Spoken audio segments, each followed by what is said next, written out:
माननीय डाक्टर भीमबहादुर रावल, मान्य श्री दिव्यमणि राज भण्डारी यस पछाडि।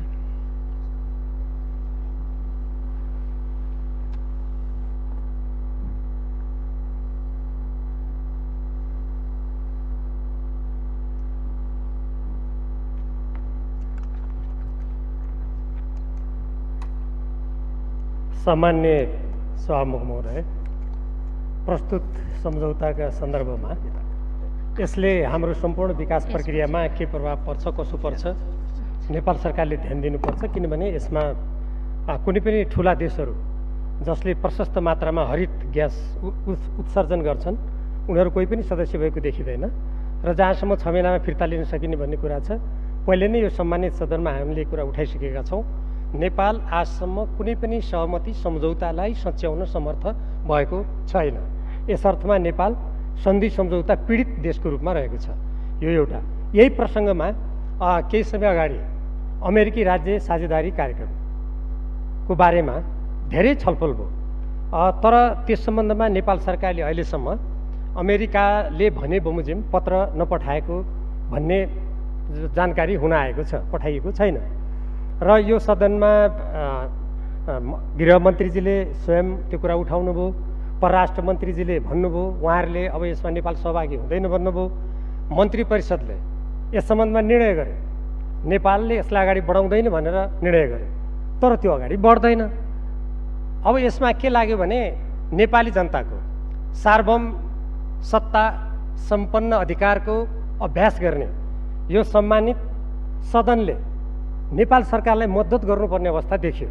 म पनि यस मामलामा मन्त्री परिषदको निर्णयको स्वागत गरेर सहयोग गर्नुपर्छ भन्ने ठान्छु।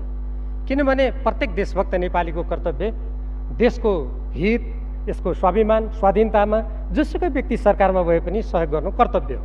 तर सम्मान्य सभामुख महोदय, यो सरकारलाई अप्ठ्यारो परे जस्तो छ। त्यसैले यो सम्मानित सदनले सरकारको त्यो अप्ठ्यारोलाई सजिलोमा परिणत गरिदिनु पर्यो। त्यसैले त्यो अमेरिकी राज्य साझेदारी कार्यक्रमका सन्दर्भमा मन्त्री परिषदको निर्णय, गृहमन्त्रीजीले त्यसमा नेपाल संलग्न हुने भनेर यही सदनमा भन्नुभएको, परराष्ट्र मन्त्रीजीले यो सदनको साथसाथै अन्तर्राष्ट्रिय सम्बन्ध समितिले भनेको, अन्तर्राष्ट्रिय सम्बन्ध समितिले निर्देशन पनि दिएको, पार्टीका शीर्ष नेताहरू सबै प्रायः जसो सबैले यसमा नेपाल संलग्न हुँदैन भनेको यो के कुराले अड्कियो। त्यसकारण यस सम्बन्धमा नेपाल सरकारलाई रुलिङ र निर्देशन होस्। त्यो नहुँदासम्म सम्पूर्ण देशभक्त नेपालीको आवाजलाई लिएर म यहाँबाट माग जारी राख्छु। म सभामुख महोदयबाट रुलिङको लागि माग गर्न चाहन्छु। यो देशभक्त नेपालीको आवाज हो र सरकारलाई म सहयोग गरिरहेको छु यसो भनेर। किनभने संसदको सहयोग आवश्यक पर्यो सरकारलाई। यो संसदले सरकारलाई सहयोग नगरुन्जेल संसद यो सरकारलाई गाह्रो पर्यो। अब त्यो गाह्रो फुर्काइदिनु त हामी जनप्रतिनिधिको कर्तव्य हो नि। त्यसकारण सामान्य सभामुख महोदयबाट रुलिङ हुनु पर्यो। त्यो पत्र तुरन्त अमेरिकालाई लेखेर त्यो पत्र यहाँ हाम्रो जानकारीमा आउनु पर्यो। म मान्य मन्त्रीजीहरू, मन्त्री परिषद, सम्पूर्ण नेता, देशभक्त नेपालीको आवाजलाई लिएर त्यो सभामुखको निर्देशन रुलिङको लागि म प्रतिक्षारत छु। यो मेरो व्यक्तिगत कुरा होइन, सम्पूर्ण नेपालको आवाज हो।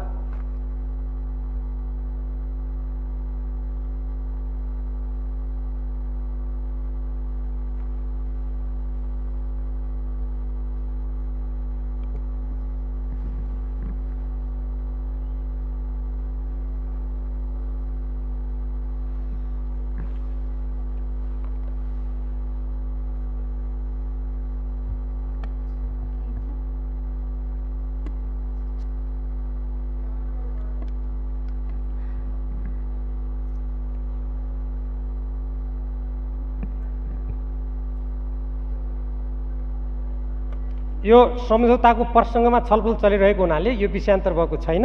यो एकदमै सान्दर्भिक छ। किनभने सम्झौता गर्दै जाने भर्खरै कुरा उठेको छ। सम्झौता त फिर्ता लिन सकिन्छ नि। खोइ त पत्र यत्रो मन्त्री परिषदले निर्णय गर्दा, मन्त्रीजीहरूले भन्दा खोइ त पत्र गएको। त्यसकारण यो एकदमै सान्दर्भिक छ। मान्यज्यू, यहाँको समय सकिएको छ। यो विषयमा मान्य सदस्य मेरो ध्यानाकर्षण भएको छ र मान्य मन्त्रीजीले बोल्नु पनि हुनेछ। म रुलिङको माग गर्न चाहन्छु सभामुखमा। यो सरकारलाई निर्देशनको माग गर्न चाहन्छु।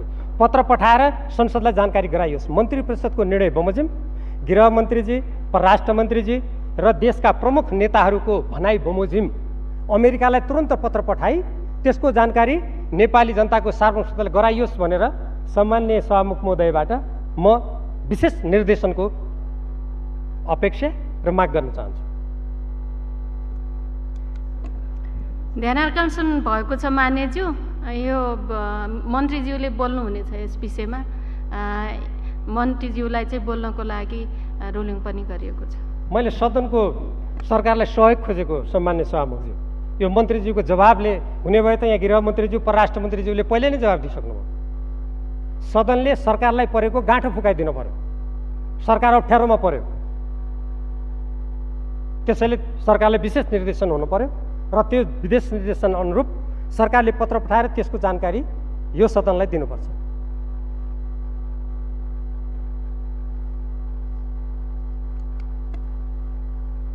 समय सक्यो मान्यज्यू।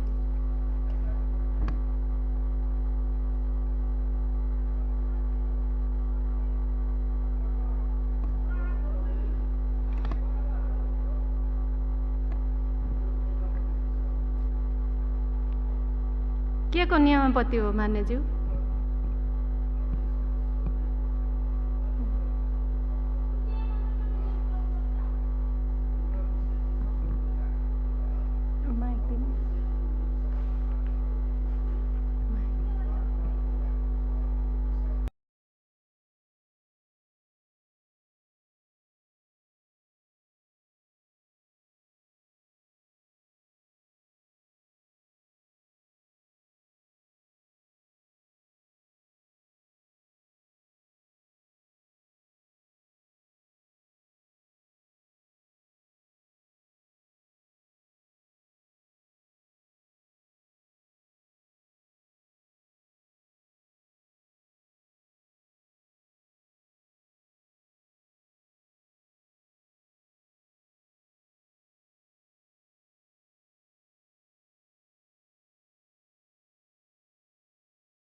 मान्य सदस्यले उठाउनु भएको विषयमा ध्यानाकर्षण भएको छ, मैले बार बार भनेको छु र सम्बन्धित विषयमा रहेर मैले मान्य मन्त्रीजीले कुरा पनि राख्नुहुनेछ भनिसकेको छु र अहिलेलाई मान्यज्यू आफ्नो आसन ग्रहण गरिदिन म अनुरोध गर्छु। सम्मान्य सभामुख महोदय, यसमा यो छलफल नभएको विषय भने पनि कताबाट मेरो कानमा छर्स पर्यो। यो जति धेरै छलफल भएको विषय अरू छैन, हामी सबैलाई थाहा छ। यो विषयमा यति छलफल भएको छ कि त्यति छलफल भएको छ, त्यसकारण यो छलफल भएको विषय हो। सरकारलाई गाह्रो परेको हुनाले यो नेपाली जनताको सार्वभौम सदनले सहयोग गर्नै पर्ने अवस्था देखियो। त्यो सहयोग गर्ने एउटै उपाय हो सम्मान्य सभामुख महोदयबाट सम्बन्धित देशलाई पत्र पठाएर त्यसको यहाँ जानकारी गराउने।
मान्यज्यू बस्नुहोस्, यहाँलाई समय दिएको छैन। मान्यज्यू बस्नु।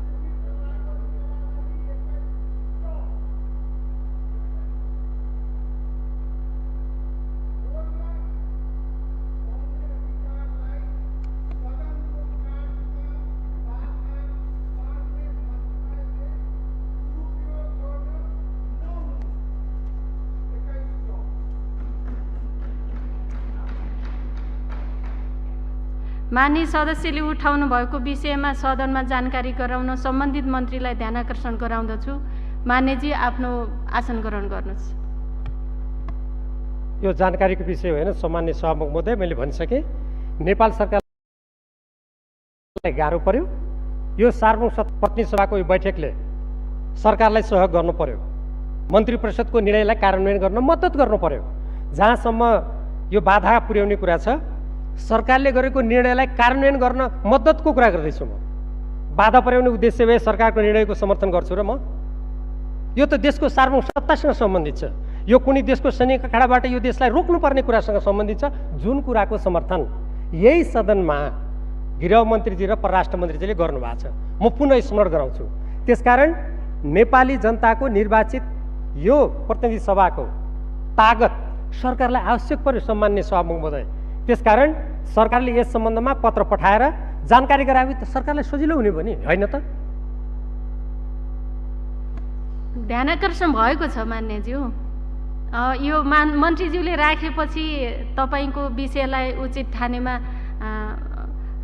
यो ध्यानाकर्षणलाई कार्यान्वयनको लागि रुलिङ गरौँला नि त। अहिले बस्नुहोस् न मान्यज्यू।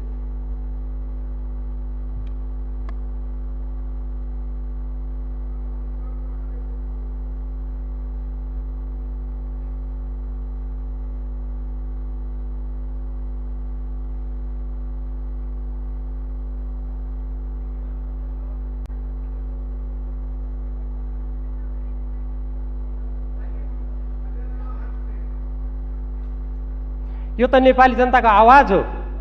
यो आवाज प्रतिध्वनित गर्नु यो प्रतिनिधि सभाको कर्तव्य हो र सरकारलाई सहयोग गर्नु कर्तव्य हो। भर्खरै हामीले विधेयक पारित गर्यौँ, त्यो सहयोग हो। यो पनि मैले सहयोग गर्न चाहिरहेको छु। सरकारलाई अप्ठ्यारो पर्यो, त्यो अप्ठ्यारो फुकाउनु यो प्रतिनिधि सभा चाहियो। किनभने गृहमन्त्री, परराष्ट्र मन्त्री, मन्त्री परिषदले निर्णय गर्दा पनि भएन। यो संसदको नेपाली जनताको सार्वभौम शक्ति चाहियो पछाडि। त्यो शक्ति यहाँबाट अभिव्यक्त गर्नको लागि सम्मान्य सभामुख महोदयबाट निर्देशन हुनु पर्यो, रुलिङ हुनु पर्यो।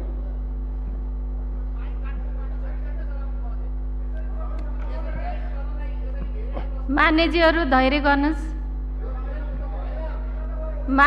वक्ता मान्य सदस्य, तपाईँले उठाउनु भएको विषयतिर गम्भीरतापूर्वक ध्यानाकर्षण भएको छ।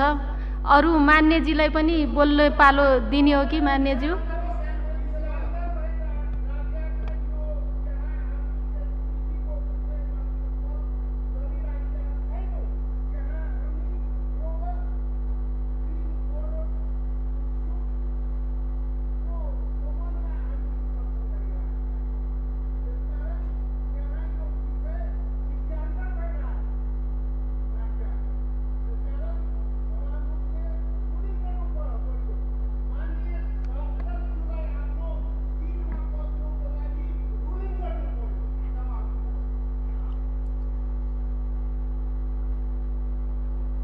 सम्मान्य सभामुख महोदय, यो देशलाई नेपालको संविधान, नेपालको स्वतन्त्र परराष्ट्र नीतिले निर्देशित गर्छ।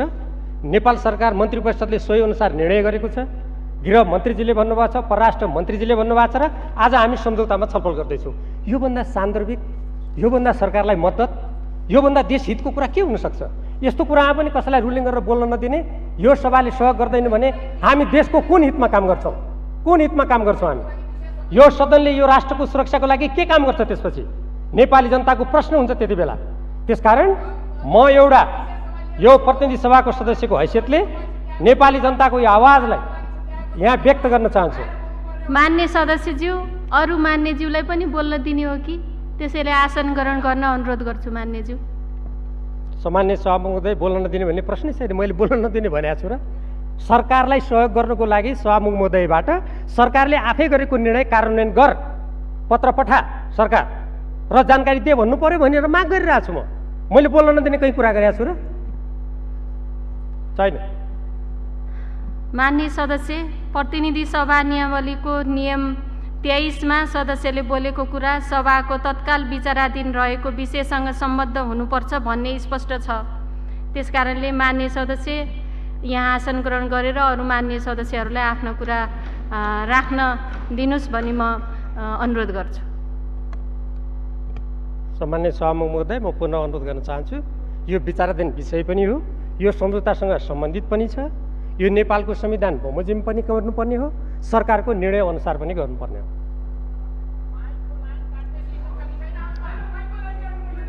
मान्य सदस्य आसन ग्रहण गर्नुहोस्। मान्य सदस्यज्यू आफ्नो आसन ग्रहण गर्नुहोस्। देशको हितमा बोल्दा सरकारको निर्णय कार्यान्वयन गर्नुपर्छ भन्दा उत्तेजना आउनु भनेको यो बहुत गम्भीर कुरा हो, विचारणीय कुरा हो। यस कारणले पनि निर्देशन आवश्यक पर्यो, यस कारणले पनि रुलिङ आवश्यक पर्यो।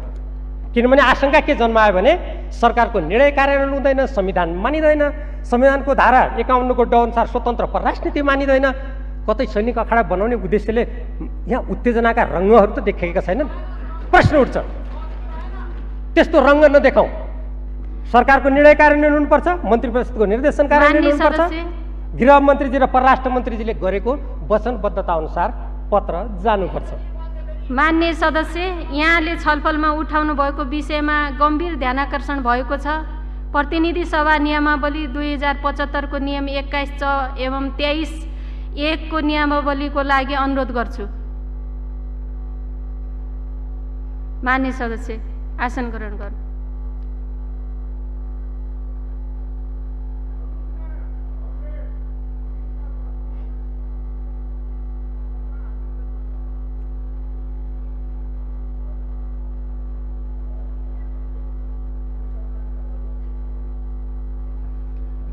आसन ग्रहण गर्नुहोस् मान्य सदस्य।